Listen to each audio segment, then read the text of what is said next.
سیدنا سہل بن حنیف رضی اللہ تعالیٰ عنہ روایت کرتے ہیں کہ آپ نے ارشاد فرمایا، من آنا مجاہدن فی سبیل اللہ، جس نے اللہ کی راہ میں لڑنے والے مجاہد کی مدد اور اعانت کی، اپنے مال سے یا کسی بھی شکل میں، او غارمن فی اسرتی ہی، یا کسی تنگ دست مقروض کی مدد کی اس کا قرضہ اتارنے میں، مقروض تھا اور قرضہ اتارنے کی اس کے پاس کوئی صورت نہیں تھی، اس نے اس کا قرضہ اتروا دیا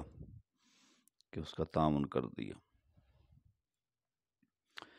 پچھلی حدیث میں جو میں نے عرض کیا تھا وہ یہ تھا کہ قرض خود لینا تھا اور معاف کر دیا یا مہلت دے دی۔ اس حدیث میں ایک دوسری صورت ہے کہ کوئی آدمی تھا، اس نے کسی کا قرضہ دینا تھا اور اس نے قرضہ اتروانے میں مدد کی، او مکاتبن فی رقبتی ہی،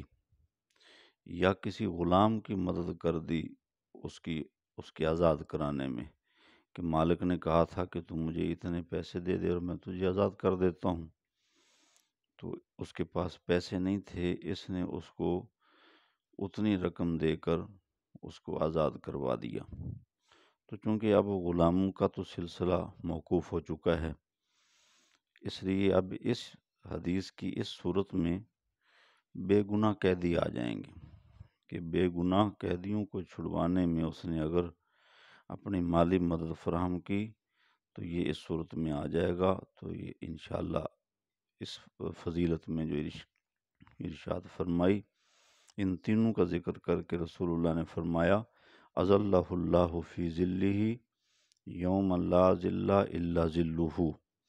کہ یہ تین آدمی اس دن، قیامت کے دن، جب اللہ کے عرش کے سائے کے علاوہ کوئی سایہ نہیں ہوگا، یہ اللہ کے عرش کے سائے میں ہوں گے۔ اس حدیث کو مسند احمد، طبرانی،